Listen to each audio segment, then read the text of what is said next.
تو اس حوالے سے انگلش کا اسکوپ جو ہے وہ بہت زیادہ ہے، اور اس کی اہمیت اس اسکوپ کی وجہ سے جو ہے وہ ہر جگہ ہے. اور نمبر 2، انٹرنیشنلی بھی جب اسٹوڈنٹس یہاں سے باہر جاتے ہیں تو باہر بھی اگر کسی کی انگلش اچھی نہیں ہے تو اسے داخلہ ہی نہیں مل سکتا، کیونکہ پہلے وہ ٹوفل ٹیسٹ سے یا آئلٹس ٹیسٹ گزرے گا. وہ جس یونیورسٹی میں جانا ہے وہ پہلے یہ دیکھے گی کہ کیا اس کی انگلش اتنی اچھی ہے کہ اس کو ایڈمٹ کیا جائے تاکہ یہ کورسز میں چل بھی سکے. تو ان تمام وجوہات کی بنا پر اس کی اہمیت تو بہت زیادہ ہے. اور ایک پریسٹیجیس سبجیکٹ کے طور پہ بھی کہ جب بندہ انگلش میں ڈگری حاصل کرتا ہے، انگلش لٹریچر میں یا انگلش لینگویج میں، تو وہ اپنی ایک خاص طرح کی پرائڈ فیل کرتا ہے کہ یار یہ سبجیکٹ ہے، اس میں مجھے ڈگری ملی ہے، تو وہ تھوڑا سا اس پہ فخر بھی محسوس کرتا ہے کہ ایک انٹرنیشنل لینگویج ہے، ورلڈ اوور اس کی اہمیت ہے. اور پھر جس نے شیکسپیئر پڑھا ہو، ٹی ایس ایلیٹ پڑھا ہو، کیٹس پڑھا ہو، شیلے پڑھا ہو، تو ظاہر ہے اس کے جو سوچ کا لیول ہے وہ بھی کافی جو ہے انہینس ہوتا ہے، وہ کافی اس میں کانفیڈنس لیول بھی اس کا بڑھ جاتا ہے. اچھا ڈاکٹر صاحب، ایک سوال اور بھی بنتا ہے کہ یہ جو بی ایس انگلش لٹریچر کی جو ڈگری ہے، ظاہر ہے 4 سال میں یہ مکمل ہوتی ہے، 8 سیمیسٹر ہوتے ہیں. تو آپ ماشاءاللہ ایک ڈاکٹر ہیں، ڈپارٹمنٹ کے چیئرمین ہیں، تو ایک استاد کی حیثیت سے آپ کس طرح اس کو لیتے ہیں کہ کیا 8 سیمیسٹر کے بعد یا 4 سال بی ایس کی ڈگری لینے کے بعد جو اسٹوڈنٹ ہے وہ کریٹیکلی اور کریٹیوٹی کے حساب سے اتنا ایفیشینٹ ہو جاتا ہے کہ وہ لٹریری ورک کو سمجھ سکے، اور اپنی جو جتنی پبلیکیشنز ہیں، ریسرچ ورک ہے جو اس نے کیا ہے، وہ اس کو اتنا انیبل کر دیتا ہے کہ وہ جس مقصد کے لیے گیا تھا وہ فلفل ہو رہا ہے؟ جی بالکل. دیکھیے 4 سال کا پیریڈ کافی ہوتا ہے، اور جب ہم یونیورسٹی میں انٹر ہوئے تھے اس وقت سسٹم ذرا ڈفرینٹ تھا. اس وقت بی اے کے بعد ایم اے کے لیے جاتے تھے، اب انٹرمیڈیٹ کے بعد ہی یونیورسٹی میں ایڈمیشن ہو جاتا ہے اور 4 سال کی ڈگری ہوتی ہے بی ایس کی. تو اس میں تو کوئی شک ہی نہیں ہے کہ اگر وہ دیکھا جائے اسٹوڈنٹ کو کہ جو 4 سال پہلے آیا تھا ڈگری حاصل کرنے کے، اس وقت وہ کہاں کھڑا تھا اور ڈگری حاصل کرنے کے بعد وہ کہاں کھڑا ہے. تو کیونکہ وہ ان 4 سالوں میں اس کا جو ایکسپوجر ہوتا ہے وہ بے شمار قسم کے ٹیکسٹ سے ہوتا ہے، جس میں لٹریری ٹیکسٹ بھی ہیں، نان لٹریری ٹیکسٹ بھی ہیں. اور جو لٹریری ٹیکسٹ میں ہیں ان میں تقریباً سارے یونراز جو ہیں، پوئٹری، ڈرامہ، ناول، وہ اس کا ایکسپوجر ہوتا ہے.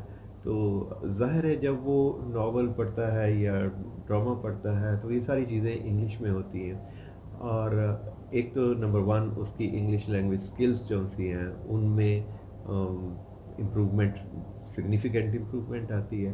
دوسرا اس کی جو آپ نے پرسنالٹی کی بات کی ہے، تو ظاہر ہے جب اتنے بڑے بڑے رائٹرز جو سے ہیں، شیکسپیئر ہے، کیٹس ہے اور ہارڈی ہے، ان سب کا اس کو ایکسپوجر ہوگا، ان میں انٹرسٹ سے دیکھے گا اس کو، تو یہ سارے کیا ڈیل کر رہے ہیں، یہ ہیومن فیلنگز، ایموشنز، پیشنز، یہ ان کا سبجیکٹ میٹر ہے.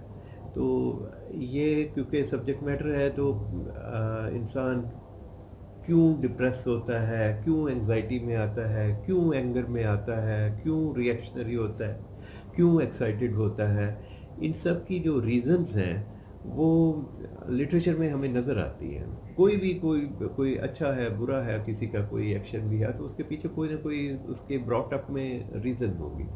تو ان سب ریزنز کی ہمیں وہ پتہ چل جاتا ہے. لٹریچر میں انسان کو اتنا سینسٹیو بنا دیتا ہے کہ اگر کوئی کسی کا رویہ اچھا بھی ہے تو اگر جس نے لٹریچر کو ٹرولی پڑھا ہے اور سمجھا ہے اور اس میں انٹرسٹ بھی ہے تو وہ اس کو اس اینگل سے دیکھے گا کہ یہ جو بات کر رہا ہے یا میرے ساتھ اس کا ایسا رویہ ہے تو ہو سکتا ہے اس بیچارے کا قصور نہ ہو، یہ تو اس کے پیچھے یہ وجوہات چل رہی ہیں جن کی وجہ سے اس کا ایسا رویہ، فرض کریں میرے ساتھ برا رویہ ہو گیا، تو اگر وہ اس کو لٹریچر میں انٹرسٹ ہے اور اس کی اتنی انڈرسٹینڈنگ بھی ہے اور اتنی اس کی وجہ سے سینسٹیوٹی ڈیولپ ہو چکی ہے، تو وہ ایک اچھا ہیومن بینگ اس لحاظ سے بن جائے گا کہ وہ لوگوں کو سمجھ سکے گا کہ ان کے جو رویے ہیں یہ معاشرے میں اور جو سا انٹر ریلیشن شپ میں جو وہ جیسے ہیں، یا اگر تھوڑے سے ان پلیزنٹ ہیں تو وہ کیوں ہیں، وہ اس میں درگزر آ جائے گا کہ جی اس کی یہ ریزن ہو سکتی ہے، اس لیے مجھے مائنڈ نہیں کرنا چاہیے اگر اس نے کہا کیا بھی ہے تو، کیونکہ I can understand the reason behind all this is he himself is going through a traumatic situation, therefore there's a bad effect upon the mind of this character. تو ان وجوہات کی بنا پر میں سمجھتا ہوں کہ یہ پریکٹیکلی بھی زندگی میں ایک کامنس اور ایک سیٹسفیکشن اور ایک پیس لے کر آتا ہے. ڈاکٹر صاحب، وہ ہم آپ کی شخصیت میں دیکھ رہے ہیں کہ جنہوں نے انگلش لٹریچر پڑھا ہو اور دل سے پڑھا ہو، ناول بھی پڑھا ہو، شارٹ سٹوریز پڑھی ہوں، پلیز پڑھے ہوں، وہ سافٹ ٹچز اس کے اندر آتے ہیں، سافٹ سپوکن ہو جاتا ہے. جس طرح آپ اتنی نرم و گداز گفتگو کر رہے تھے اور جس طرح سافٹ انداز سے کر رہے تھے، میں ہمتن گوش ہو کے آپ کو سن رہا تھا. اور پھر میں واپس 36 سال پیچھے چلا گیا کہ میں بھی کاش انگلش ڈپارٹمنٹ میں کسی طرح ایڈمیشن لے لیتا. چلے، یہ قسمت کی بات ہوتی ہے، اور ہماری قسمت اس لیے بہت اچھی تھی کہ آپ سے ملاقات ہو گئی. اور ملاقات کا فائدہ یہ بھی اٹھاتے ہیں کہ انگلش لٹریچر میں ایک اور بڑی انقلابی تبدیلی آئی ہے، ایک چیز کا اضافہ ہوا ہے ورلڈ اوور سر. وہ آپ ہم سے بہتر سمجھتے ہیں. تو ہم بھی کبھی کبھار یہ لٹریچر کو پڑھتے ہیں، چاہے وہ کسی بھی زبان کا ہو، کسی بھی ملک کا ہو، اسپیشلی انگلش لٹریچر، کیونکہ ہمارا ناول ادھر سے آیا ہے، ہماری نظم ادھر سے آئی ہے، ایون افسانہ ہمارا ادھر سے آیا ہے، بہت کچھ ادھر سے، انسپائریشن بھی ادھر سے آئی ہے. اب ایک چیز آپ ہی کی طرح ایک پڑھی لکھی شخصیت، دانشور شخصیت بتا رہی تھی کہ بھائی جب میں نے بتایا نا کہ ڈاکٹر نوید چودھری صاحب آ رہے ہیں تو I am very much excited. بہت جوش و جذبہ میرے اندر تھا کہ ڈاکٹر صاحب سے ملاقات ہوگی، اور پھر ان کے ڈپارٹمنٹ کے حوالے سے انہوں نے کہا کہ یہ کلچرل ایجوکیشن آئی ہے، یہ ایک نئی چیز ہے. تو یہ کیا ہے، اور انگلش لٹریچر میں کلچرل ایجوکیشن کا جو رول ہے وہ کیا ہے؟ جی، سب سے پہلے تو میں یہ کہوں گا کہ جیسے آپ کہہ رہے ہیں کہ آپ کی بھی خواہش تھی انگلش ڈپارٹمنٹ میں آنے کی، لیکن آپ پولیٹیکل سائنس میں چلے گئے، تو میں یہ کہوں گا کہ ہر ڈسپلن جو سا ہے اس کی بہت زیادہ اہمیت ہوتی ہے. آپ نے پولیٹیکل سائنس میں آئے اور آپ جس طریقے سے ملک و قوم کی خدمت کر رہے ہیں، تو یہ بھی آپ کسی بھی لحاظ سے جو سا ہے اس میں کوئی فرق نہیں ہے کہ انگلش والا زیادہ کر رہا ہے، پولیٹیکل سائنس والا کم کر رہا ہے. تو آپ نے اپنی فیلڈ میں ایکسل کیا ہے اور کر رہے ہیں. اسی طریقے سے کوئی ڈاکٹر ہے وہ اپنی فیلڈ میں کر رہا ہے، کوئی سائنٹسٹ ہے اپنی میں کر رہا ہے، کوئی انگلش میں ہے اپنی میں کر رہا ہے، عربک میں ہے وہ اپنی میں کر رہا ہے. تو معاشرہ تو ملٹی ڈسپلنری ہوتا ہے نا، تو ہر فیلڈ. اور دوسری بات یہ ہے کہ جتنا آپ زیادہ ریڈنگ کرتے ہیں، جتنا پڑھتے ہیں، اتنا آپ زیادہ ملٹی ڈسپلنری ہو جاتے ہیں. آپ نے پولیٹیکل سائنس پڑھی تو آپ کو کہیں نہ کہیں لٹریچر بھی پڑھنا پڑا ہوگا کہ یہ قوم ایسی ہے، اس کا مزاج ایسا ہے، اس وجہ سے یہ پولیٹیکل چینجز آئی ہیں. تو وہاں پر آپ نے دیکھا، یہ بھی پڑھا ہوگا یہ رائٹرز ہیں ان کے. تو اس حوالے سے تو میرا ویو یہ ہے کہ ہر ڈسپلن کی اپنی اہمیت ہے. اور دوسرا جو آپ کے سوال کا حصہ ہے کہ یہ کلچر اینڈ لٹریچر، تو کلچر کا جو ہے وہ آف کورس ایک بہت اہم رول ہوتا ہے. آپ نے شروع میں بات کی کہ انگلش میں مختلف ایجز کے لٹریچرز پڑھے جاتے رہے ہیں، مڈل ایجز کے بھی، پھر رینسنس کے بھی، ایک رومانٹک ایج بھی آئی، وکٹورین ایج آئی ہے. تو یہ ان کا نام ایسے کیوں رکھا گیا ہے؟ کیونکہ ہر ایج کی اپنی ایک مزاج ہوتا ہے، اور وہ جو مزاج ہوتا ہے وہ اس کا ایکچولی کلچر بنا ہوا ہوتا ہے. اب وہ جو کلچر ہوتا ہے اس کے پیچھے جو ریزنز ہوتی ہیں وہ اکنامک بھی ہوتی ہیں اور پولیٹیکل بھی ہوتی ہیں اور سوسیولوجیکل بھی ہوتی ہیں. تو جب کوئی میجر چینج معاشرے میں آتی ہے، مثلا ورلڈ وار 2 کے بعد بہت سی چینجز آئیں، ٹھیک ہے، اور اسی طریقے سے انڈسٹریل ریولوشن کی وجہ سے بہت سی چینجز آئیں. جب وہ بہت سی چینجز آتی ہیں تو کلچر بھی انٹائرلی ڈفرینٹ ہو جاتا ہے. جیسے انڈسٹریل ریولوشن جب آیا تو پہلے وہ کلیکٹیوزم تھا، صرف ایک فادر جو سا ہے، باپ جو سا ہے وہ کام کرتا تھا، باقی پوری فیملی کو فیڈ کرتا تھا. اب انڈسٹریل ریولوشن میں کیونکہ جاب اپرچونیٹیز آئیں، لیبر کی ضرورت تھی، تو ہر گھر میں ہر بندہ وہ اپرچونیٹی بھی مل گئی کہ جی وہ کام کرے. جب وہ کام کرنے کی اپرچونیٹی مل گئی وہ انڈیپینڈنٹ ہو گیا. جب وہ انڈیپینڈنٹ ہو گیا تو وہ اس کا جو فیملی کا ہولڈ تھا وہ بھی 1 پرسن کا ہولڈ نہیں رہا، وہ انڈیویجول کلیکٹیوزم سے انڈیویجولزم کی طرف چلا. اب وہ انڈیویجولزم کے اپنے فائدے بھی ہیں، نقصانات بھی ہیں. تو وہ اس کا مطلب ہے کہ اس پورے کلچر میں چینج آ گئی.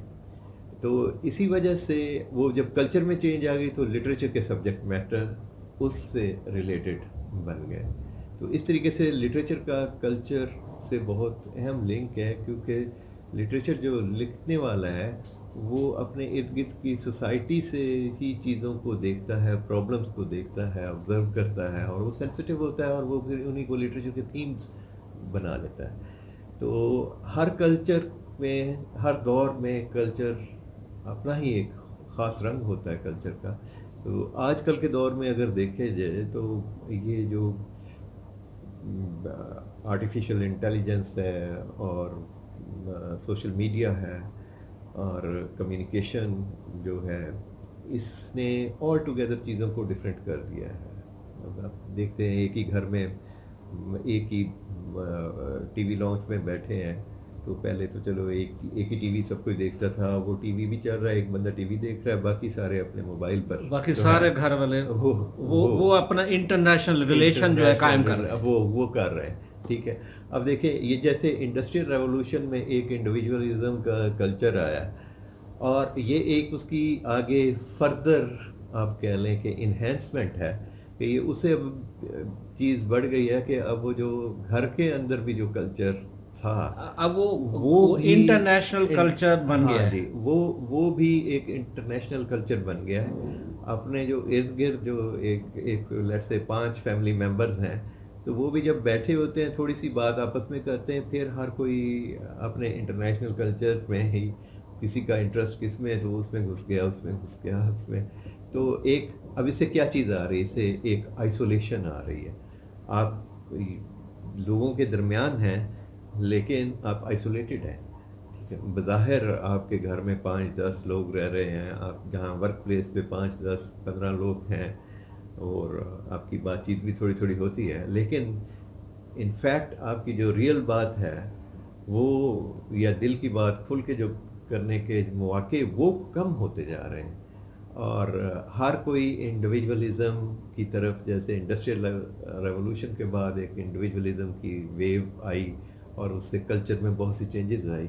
تو یہ آپ کہہ لیں کہ اب یہ ایک سیکنڈ ویو آئی ہوئی ہے جس پہ فردر انڈیویجولزم جو ہے اس میں ایک قسم کا ایکسٹریمزم سا آتا جا رہا ہے، جس کا آف کورس ایک کلچرل ایفیکٹ جو ہے وہ بہت سگنیفیکنٹ ہے. ڈاکٹر صاحب، اس وقت department of English and literature جو ہے بہاؤالدین زکریا یونیورسٹی ملتان کا، اس کا جو ایٹماسفیئر آپ نے بنایا ہے، جو آپ نے ایک انوائرمنٹل ایک چیز پیدا کی ہے، سارے تعریف کرتے ہیں اس کی. ریئلی یہ ہم اکثر و بیشتر وہ used to go over there from time to time. تو یہی کہتے ہیں جی ڈاکٹر نوید چودھری صاحب جب سے چیئرمین بنے ہیں، انہوں نے اسٹوڈنٹس کو ایک تو پیار، محبت اور پریت کے قصے سنا کے ان کو امن کی طرف اور بڑے سموتھلی چلانے کے لیے کام کر رہے ہیں، اور ریسرچ ورک کی طرف آپ کا بڑا دھیان ہے. تو ریسرچ بہت ضروری ہوتی ہے کسی بھی اسٹوڈنٹ کے لیے، اور سرٹن سبجیکٹ کے حوالے سے ہم یہ سوال آپ سے پوچھنا چاہیں گے کہ ریسرچ ورک پر آپ کس طرح ایک موٹیویٹ کر رہے ہیں اپنے اسٹوڈنٹس کو کہ بھئی یہ بہت ضروری ہے. یہ اس سے ایک تو کمپیریٹیو اسٹڈی بھی ہو جاتی ہے، اور جو ویژن ہے ایک اسٹوڈنٹ کا وہ بھی ایکسپینڈ ہوتا ہے. ذرا اس حوالے سے بتائیے گا. ریسرچ بیسیکلی انویسٹیگیشن ہوتی ہے کہ کسی چیز میں آپ اندر جا کے ڈیپلی دیکھ کے اور کوئی کسی ایک اپنی نیش یعنی کہ ایک گیپ تلاش کر کے کہ پہلے اس چیز پہ کام نہیں ہوا ہے، انوویٹیولی کسی چیز پہ کام کریں. تو کیونکہ یہ ایک ایسی مینٹل فیکلٹی کو ٹرین کرتی ہے اور امپروو کرتی ہے اور انہینس کرتی ہے، جو کہ آگے چل کے چیزوں میں صرف فیکچول انفارمیشن گین کرنے کی ٹینڈنسی کی بجائے چیزوں کو انالیٹیکلی اور انوویٹیولی دیکھنے کا ایک انداز جہاں سی ہے وہ سکھاتی ہے. اس لیے اس کی اہمیت بہت زیادہ ہے. ویسٹرن ورلڈ نے تو بہت دیر پہلے شروع کر دیا تھا، ہمارے ہاں یہ لیٹ شروع ہوا ہے، اور وہاں تو اسکولس میں بھی ریسرچ پروجیکٹس چھوٹے چھوٹے دیے جاتے ہیں. تو ہم نے اپنے ڈپارٹمنٹ میں ایک تو یہ ہے کہ جتنے بھی ہمارے ریسرچ پروگرامس ہیں، ایم فل اور پی ایچ ڈی، ان میں تو خیر ریسرچ ہوتی ہی ہے، لیکن ایون بی ایس لیول پر بھی ابھی جو نئی ہم نے پالیسی انٹروڈیوس کروائی ہے اس میں بھی ریسرچ کا ایک سبجیکٹ کمپلسری ہو گیا ہے. یعنی کہ ہر اسٹوڈنٹ نے ایک ڈسرٹیشن کیپسٹن پروجیکٹ کے نام پر وہ ان کے لیے کرنا لازمی ہوگا. تو اس کی اہمیت جو سی ہے وہ جب تک ریسرچ نہیں ہوگی تو پاکستان تو کچھ نہیں کر سکے گا. کیونکہ ابھی آپ دیکھیں کہ ہم نے کوئی چھوٹی سی بھی چیز خریدنی ہو ہم ڈپینڈنٹ ہیں. ہم نے ایون گلاس جس میں پانی پیتے ہیں اس پہ بھی لکھا ہوا ہوگا میڈ ان چائنا. ہم کیوں نہیں ہم گلاس بنا سکتے؟ یہ تو کوئی بہت ہی چھوٹی سی چیز ہے. ہم کیوں ڈپینڈنٹ ہیں؟ ہم کیوں چیزیں امپورٹ کرنی پڑتی ہیں؟ وہ یہی ہے نا کہ ہمارے ہاں ریسرچ کی کمی ہے. ہمیں یہ دیکھنا چاہیے تھا کہ ہمارے پاس را مٹیریل بھی ہوتا ہے، تو کیوں چائنا سے منگوائی ہوئی چیز ہمیں سستی پڑتی ہے اور اپنے بنائیں تو مہنگی پڑتی ہیں. تو ہمارے جو جس فیلڈ میں بھی جو لوگ ہیں وہ اگر یہ ریسرچ کریں کہ ہم اپنی چیز چائنا سے سستی کیسے بنا کے آفر کر سکتے ہیں، تو کیوں نہیں پاکستان ترقی کرے گا؟ کیوں نہیں ہمارے روپے کی اہمیت بڑھے گی؟ کیوں نہیں ہم سیلف ریلائنس کی طرف جائیں گے؟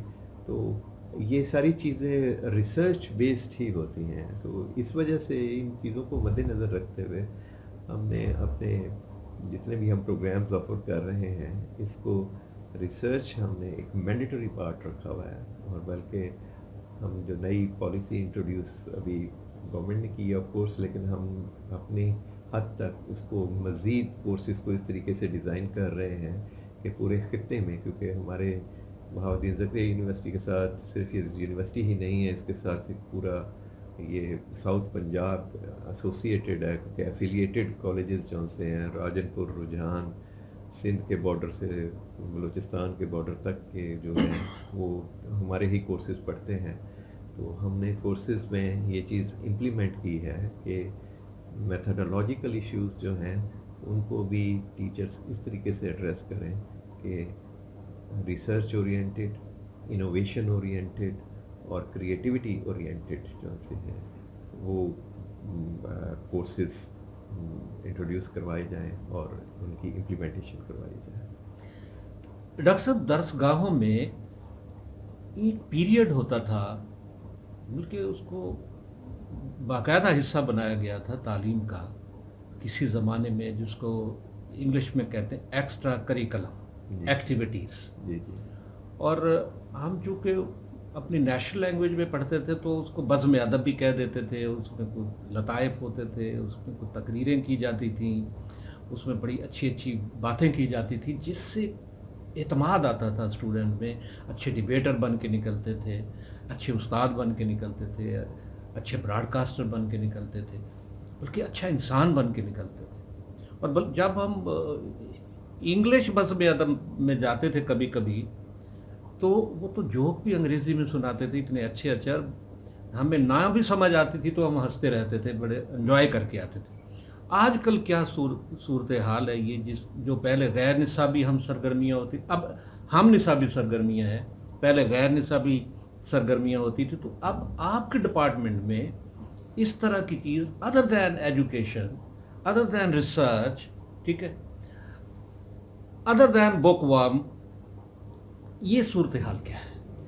جی ہم نے انگلش ڈپارٹمنٹ میں پچھلے چند سالوں سے ایک ریڈنگ کلب بنایا ہوا ہے, اور وہ جو کلب ہے ہمارے فیکلٹی ممبرس بھی اس کو سپروائز کرتے ہیں, لیکن جسٹ سپرویژن کی حد تک. اس میں ہم میکسیمم اٹانومی دی ہوئی ہے اسٹوڈنٹس کو, اور اس میں کرتے کیا ہیں کہ وہ اسٹوڈنٹس خود ہی ڈیسائیڈ کرتے ہیں کہ یہ ایک نئی بک آئی ہے, اس کو پڑھنا ہے, اور پھر اس کے اوپر ہم نے ڈسکشن کرنی ہے. یہ کوئی کورس کا حصہ نہیں ہے, یہ کوئی ایگزام کا حصہ نہیں ہے, یہ کوئی کمپلسری نہیں ہے. یہ ہم نے کلب اس طرح سے بنایا ہے کہ والنٹریلی اسٹوڈنٹس جو سے ہیں وہ اس میں آئیں, اور اس میں ایک تو اس کے دو اسپیکٹس ہیں. ایک, کوئی کسی نے کوئی نئی بک پڑھی ہے اور وہ آ کے بتائے گا میں نے یہ پڑھی ہے اور اس میں یہ ہے, یا وہ پہلے شیئر کر دے گا کہ میں یہ آج کل پڑھ رہا ہوں, اگر آپ نے بھی پڑھنی ہے تو وہ آپ پڑھیں تو فلاں ڈیٹ کو اس پر ہم ڈسکشن کریں گے. اور وہ بڑی ہیلدی ایکٹیویٹی ہے. اس میں نمبر 1 ریڈنگ کا شوق ڈیولپ ہوتا ہے, اور دوسرا یہ کہ اسی گروپ کے اندر اگر کسی نے خود سے کچھ لکھا ہے, تو کسی نے کوئی پوئم لکھی ہے, کوئی شارٹ سٹوری لکھی ہے, تو وہ لے آئے گا اور وہ اس میں پڑھ کے دوسروں کو سنائے گا, شیئر کرے گا. اس پر پھر کامنٹ ہوں گے کہ جی یہ چیز اس میں اچھی ہے, اس طریقے سے امپروو کی جا سکتی ہے, یہ اس سے کی جا سکتی ہے. تو اس پہ نہ کوئی ہمیں گورنمنٹ کے بجٹ کی ضرورت ہے, نہ کوئی کسی اور نے, بس یہ ایک جیسے, اور نہ ہی ہم نے اس کو یہ کیا ہوا ہے کہ جس کا خاص یہ ٹائم ہوگا, یہ ہوگا.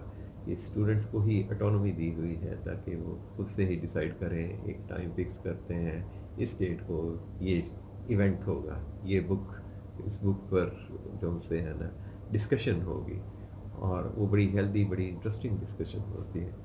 ہم 1-2 ٹیچرس جو سے ہیں فیکلٹی ممبرس, وہ اس کو سپروائز صرف اس وجہ سے کرتے ہیں کہ جی یہ دیکھا جائے کہیں کوئی ٹریک سے نکل نہ جائیں, یا جیسے ہمیں تھوڑی سی ایڈمنسٹریٹیولی دیکھنی پڑتی ہیں چیزیں. تو یہ جیسے آپ بات کر رہے ہیں پرانی بزم ادب اور اس قسم کی چیزیں, تو ابھی ہم نے یہ انٹروڈیوس کروائی ہوئی ہیں, اور میرا خیال ہے کہ ہم اس کو سوشل میڈیا پر بھی زیادہ سے زیادہ اس کو پاپولرائز کریں گے, تاکہ اور لوگ بھی جو پاسٹ اسٹوڈنٹس ہیں وہ بھی اس میں انٹر ہو سکیں, کیونکہ آج کل تو سوشل میڈیا کا دور ہے, اس پہ بہت زیادہ. بڑی اچھی بات ڈاکٹر صاحب آپ نے کی کہ سوشل میڈیا کا دور ہے, جی جی ٹیکنالوجی کا دور ہے. جی جی تو کیا ایسا بھی بہاؤالدین ذکری یونیورسٹی ملتان کے department of English literature and English language میں ہے کہ ٹیکنالوجی سے بھی مدد لے کر اسٹوڈنٹس کو ایڈوکیٹ کیا جائے, تاکہ وہ زیادہ سے زیادہ کہتے ہیں کہ ویل اکوپڈ ہو کے اتنی بڑی اور اتنی نامور درسگاہ سے فارغ و تحصیل ہو کے جائے؟ تو ٹیکنالوجی کی مدد جو ہے وہ لی جا رہی ہے؟ جی بالکل. ایک تو میں اس میں یہ کہوں گا کہ اس کی یہ تو ایسی چیز ہے جس طرح کھانا کھانا ضروری ہے, آج کل کے دور میں یہ بھی اتنی ہی ضروری ہے. آپ اسے فارملی کریں نہ کریں, لیکن ہمارے اسٹوڈنٹس ماشاءاللہ خود بھی ہاتھ پاؤں اتنے مار لیتے ہیں کہ خود سے, اگر گورنمنٹ کے پاس ظاہر ہے جاب اپرچونیٹیز لمیٹڈ ہوتی ہیں, تو اب ہمارے بہت سے اسٹوڈنٹس ایسے ہیں جو کانٹینٹ رائٹنگ کر رہے ہیں. اب کانٹینٹ رائٹنگ کیا ہے؟ یہ باہر کے لوگ جو ہیں وہ کیونکہ خود اتنا کام نہیں کر سکتے تو وہ زیادہ ہمارے تھرڈ ورلڈ کنٹریز میں وہ دے دیتے ہیں, اور ہمیں فائدہ یہ ہوتا ہے کہ ہماری جو یوتھ ہے اس کو امپلائمنٹ مل جاتی ہے, فورن ایکسچینج بھی آتا ہے, تو یہ بھی بہت بڑا فائدہ ہے. اب کل ہی میرا ایک اسٹوڈنٹ وہ بتا رہا تھا, وہ ہے ابھی اسٹوڈنٹ ہی ہے وہ, تو کہتا جی میں جاب بھی کر رہا ہوں. میں نے کہا کہاں جاب کر رہے ہو؟ کہتا میں ایک کال سینٹر میں جاب کرتا ہوں. اس نے یہاں سے کر لیا ہے, ایک پیپر اس کا رہتا تھا, اس کے لیے وہ دوبارہ آیا. تو میں نے کہا کتنی ارننگ کر لیتے ہو؟ کہتا کہ جی 80-90,000 مجھے ہو جاتی ہے. تو میں نے اس سے کہا کیا کام ہے؟ کہتا جی کہ وہ کمپنی ایک ہے, وہ اس میں جو کمپنی کی سروسز جیسے پرووائڈ کرتی ہے, آفٹر سیلز سروسز, تو ہمیں کسٹمرز جو ان سے ہیں وہ ویسٹرن کمپنی ہے, کوئی امریکہ یا انگلینڈ کی, تو وہ فون کرتے ہیں نا کمپنی کو, تو وہ وہاں سے امریکہ سے فون کرتے ہیں, تو پک میں کرتا ہوں کال, اور میرے پاس ساری انفارمیشن ہوتی ہے, کوئی پروڈکٹ کے بارے میں کیسے یوز کرنی ہے یا کوئی کمپلینٹ ہے, تو میں ان کے سوالات کا جواب دیتا ہوں.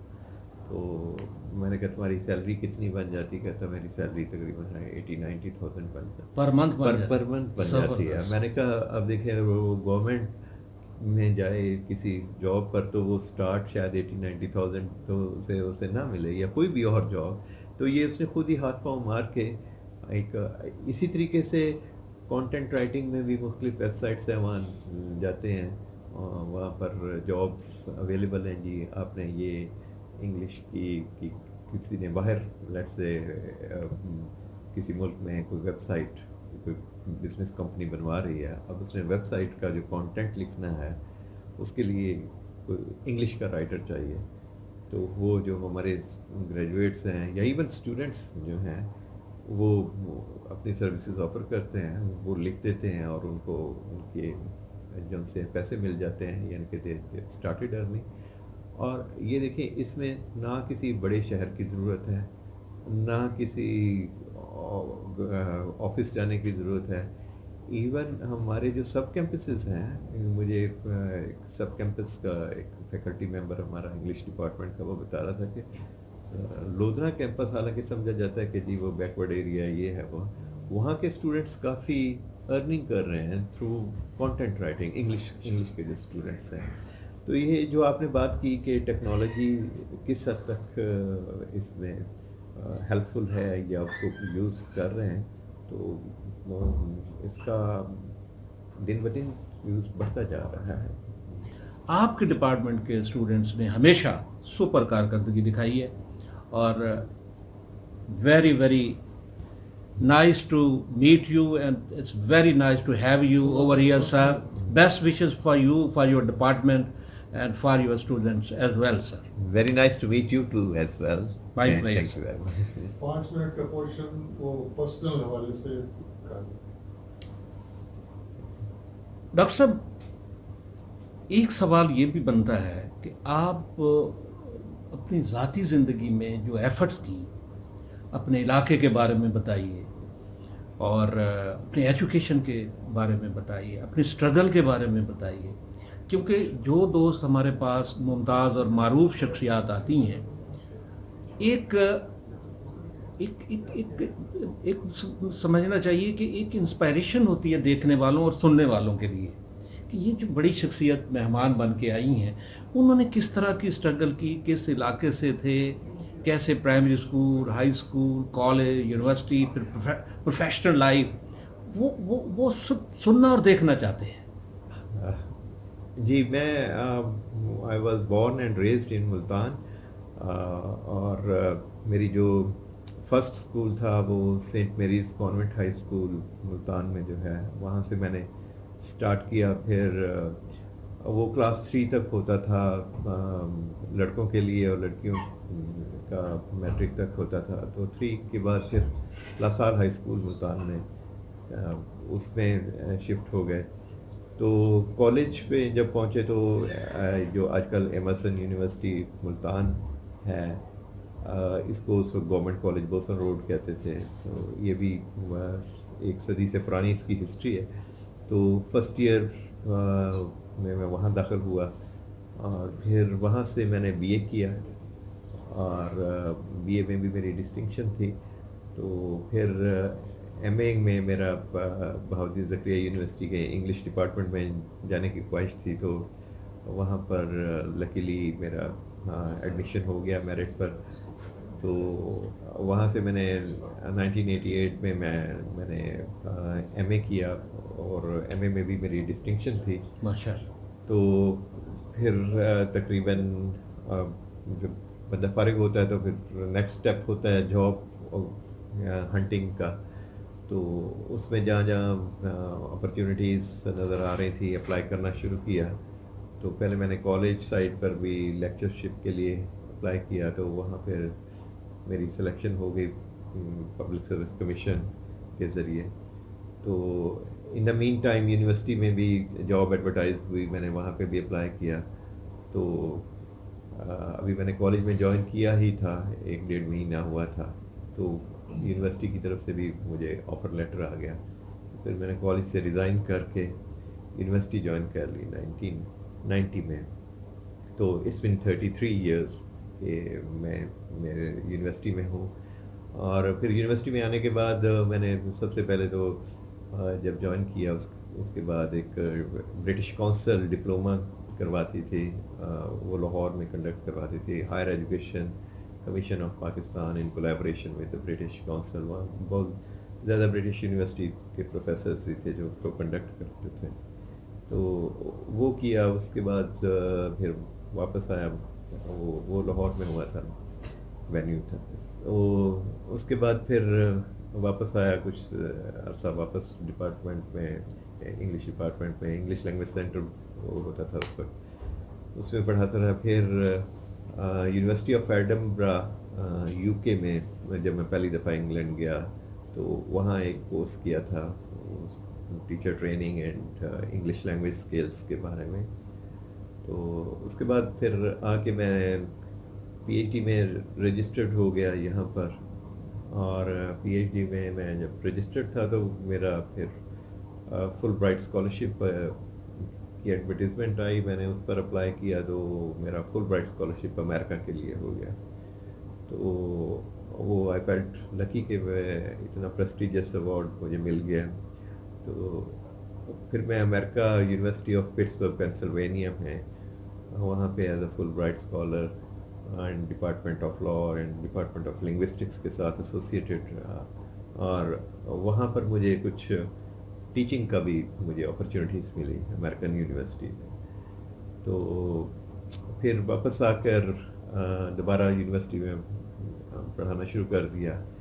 اور پھر کچھ عرصے بعد میں نے پوسٹ ڈاک جو ڈاکٹریٹ کے بعد ہائر لیول کی ڈگری ہوتی ہے اس کے لیے میں I was lucky, that was dream like situation کہ یونیورسٹی آف کیمبرج یو کے میں مجھے پوسٹ ڈاک کے لیے آفر مل گئی. تو وہاں سے میں نے پوسٹ ڈاک کیا. تو اس طریقے سے بیسیکلی فرام ملتان اور ملتان سے باہر انگلینڈ امریکہ اسٹڈیز کے لیے. یہ تو ہم نے ڈاکٹر صاحب جان لیا اکیڈمک جو آپ کی کارکردگی ہے وہ تو سپر اے رہی ہے, ڈسٹنکشن تھی وہ تو, اور ڈسٹنکشن تھی تو آپ ماشاءاللہ پروفیسر ڈاکٹر اتنے اہم ڈپارٹمنٹ کے ہو گئے. ہم نے وہ زمانہ جاننا ہے جب کالج کا زمانہ ہوتا ہے, ہمسایوں سے بھی ماں باپ کو شکایات مل رہی ہوتی ہیں, ارد گرد سے بھی شکایات مل رہی ہیں, غلیل لے کے فاختائیں بھی بندہ مارنے چلا جاتا ہے, اور طرح کی فاختائیں بھی زندگی میں آتی ہیں جن کی شکایات آتی ہیں. ذرا ان سرگرمیوں کے بارے میں بتائیے کہ یہ تو ایسا لگتا ہے کہ ڈاکٹر صاحب فرشتہ ہی تھے بس. ہاں یہ ہمیں ذرا وہ بھی بتائیے ڈاکٹر صاحب. نہیں, میں فرشتہ تو نہیں, میڈیوکر اسٹوڈنٹ تھا اور ایسے ہی زندگی گزری ہے. اور آف کورس فیلئرس بھی ہیں, اور یہ رومانٹک زندگی میں فیلئرس ہیں ڈاکٹر صاحب. زندگی تو نام ہی دیکھیں جی, جیسے شیکسپیئر نے کہا تھا کہ پینڈولم ہوتی ہے ان بٹوین ہیپینس اینڈ سوروز.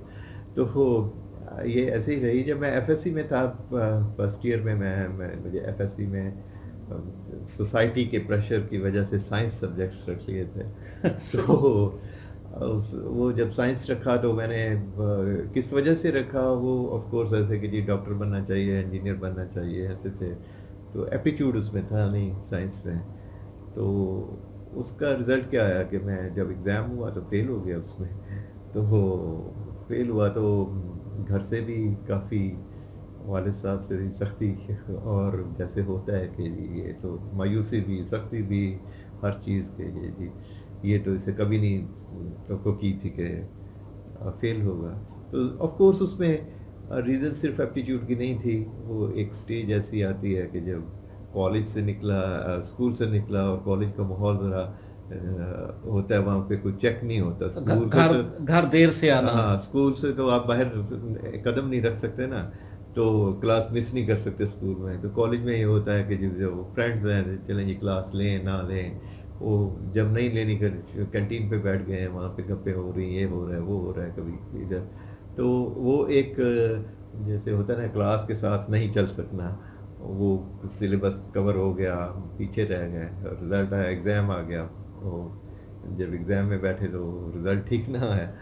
تو وہ ایک پیریڈ. جی ڈاکٹر صاحب رزلٹ ٹھیک نہ آنے کی وجہ تو ہم جاننا چاہتے ہیں. جی وہی تو میں نے بتایا نا کہ اس میں ایک تو ان سبجیکٹس میں ایپٹیٹیوڈ بھی نہیں تھا, لیکن دوسری وجہ یہ بھی تھی, دوست بھی مل گئے تھے. جی دوسری وجہ یہ بھی تھی کہ اس کو اچانک جب اسکول سے ایک تنگی والے ماحول سے, یہ وہاں پہ ظاہر اسکول میں خاص ڈسپلن ہوتا ہے کہ نہ آپ کلاس بنک کر سکتے ہیں, نہ آپ اسکول کے پریمیسز سے باہر نکل سکتے ہیں. تو جب آپ کالج میں آئیں تو کالج میں ایسا کوئی چیک نہیں ہوتا ہے, کیونکہ اس وقت تو کالج کی چار دیواری بھی نہیں ہوتی تھی, وہ تو زمانہ میں آزادی ہوتی تھی. تو آپ جدھر آزادی کا فائدہ اٹھایا, آزادی کا فائدہ ضرورت سے زیادہ اٹھا لیا. یہی ہم جاننا, اچانک آزادی ملی. بہت زبردست ڈاکٹر صاحب, اچھا بتایا آپ نے. ڈاکٹر صاحب آپ جتنے فٹ ہیں نا, سمارٹ جتنے لگ رہے ہیں, تو لگتا ہے آپ اسپورٹس مین بھی تھے, کوئی ایتھلیٹکس وغیرہ کوئی نہیں, اسپورٹس کوئی نہ کوئی کھیل کھیلا ہے آپ نے ڈاکٹر صاحب؟ ابھی بھی واک کرتا ہوں, بھی کو بہت زیادہ ریگولر نہیں ہوں. گولف کھیلتا رہا ہوں کچھ عرصہ, اور آج کل ٹائم نہیں ملتا کیونکہ ایڈمنسٹریٹو رسپانسبلٹی جو ہیں اس میں ٹائم کافی لگ جاتا ہے. آفس میں 4-5 بج جاتے ہیں. تو اسی طریقے سے جب وائس چانسلر تھا اس وقت بھی ٹائم نہیں ملتا تھا, ورنہ کھیلتا رہا ہوں, اور انشاءاللہ دوبارہ اس کو میں کنٹینیو کروں گا. اچھا ڈاکٹر صاحب شادی بھی تو ہوئی ہوگی؟ جی ہاں. کیسے ہوئی شادی؟ شادی جس طرح شادی ہوتی ہے پاکستان میں, جو پہلے پاپا نے مارا تھا فیل ہونے میں, تو یہاں بھی کوئی اس طرح کی واردات ہوئی؟ ہاں نہیں, یہ میری جو ارینج میرج تھی. اچھا ٹھیک. اور پیرنٹس نے ہی جو فیصلہ کیا تھا اس کے مطابق ہی. کوئی ریگریٹ کوئی ارینج میرج پہ؟ نہیں ڈاکٹر صاحب ہوتا ہے نا. چلیں کوئی بات نہیں, وہ کیونکہ انٹرویو ابھی چونکہ ریکارڈ ہو رہا ہے تو پھر یہ لائیو جائے گا, یہ چیزیں ہم نکال دیں گے, ہو سکتا ہے نام بھی نکالیں. تو مے بی ناٹ والی سچویشن. اللہ کا شکر ہے, very peaceful happy family life. یہ اچھی بات ہے ڈاکٹر صاحب, رہی ہے اور ہے. I am thankful to God and thankful to my parents and my family and my kids. سب نے میرے ساتھ زندگی میں بہت محبت دی ہے. پیرنٹس ہوں, بہن بھائی ہوں, بچے ہوں, بیوی ہو, تو I feel lucky. کولیگس ہوں, میرے کولیگس جو سے ہیں ڈپارٹمنٹ, میرے دوست. تو اس سلسلے میں کبھی کبھی میں سوچتا ہوں کہ آئی ایم لکی کہ مجھے بہت اچھی اس حوالے سے زندگی ملی ہے. ڈاکٹر صاحب آپ اتنی مائلڈ, اتنی نرم و گداز اور اتنی پیاری شخصیت ہیں, آپ سے کوئی ناراض بھی نہیں ہو سکتا, اور ہمیں یہ 100% یقین ہے کہ ہماری بھابھی بھی ناراض نہیں ہوں گی کبھی بھی آپ سے, کیونکہ آپ نے تو ہر ظلم سہ لینا ہے, اتنے آپ مائلڈ ہیں. تو بہت اچھا لگا آپ سے بات کر کے. دوستو آپ نے ڈاکٹر نوید چودھری صاحب chairman department of English language and literature Bahauddin Zakariya university Multan کی باتیں سنی، ان کی ایفرٹس، ان کے ڈپارٹمنٹ کی کارکردگی، ان کے اسٹوڈنٹس کی ایفرٹس، پھر ان کے اپنا جو اکیڈمک رزلٹ تھا کہ ڈسٹنکشن والا۔ ہر بندہ زندگی میں کامیابی حاصل کر سکتا ہے ڈاکٹر صاحب کی طرح، اس کے لیے محنت کرنی پڑتی ہے، اس میں ایفرٹ کرنی پڑتی ہے، جی جان سے انسان کو محنت کرنی پڑتی ہے، تب جا کے ڈاکٹر نوید چودھری جیسی شخصیت جو ہے وہ پروان چڑھتی ہے۔ یہ مقام ہم سب حاصل کر سکتے ہیں، آپ بھی حاصل کر سکتے ہیں، اس کے لیے محنت محنت محنت بہت ضروری ہے۔ اسی پر آج کی پوڈ کاسٹ مکمل ہوتی ہے۔ ڈاکٹر صاحب، ہمارے اسٹیشن ڈائریکٹر صاحب، جو خود ایک پروفیسر بھی ہیں، وہ وزٹنگ پروفیسر بھی ہیں، آپ کی طرح بڑی ملائم مکھن کی طرح، شہد کی طرح میٹھی شخصیت ہے، ان کے بہاف پر ہم آپ کے شکر گزار ہیں، آپ تشریف لائے۔ اور دوستو اب اجازت لینے کا وقت آ گیا ہے، تو ہماری آئی ٹی ٹیم کے جو ممبران ہیں، عامر رضا، رئیس عباس اور اسامہ مختار کے ساتھ اپنے میزبان ریاض میلسی کو اجازت دیجیے۔ اللہ حافظ۔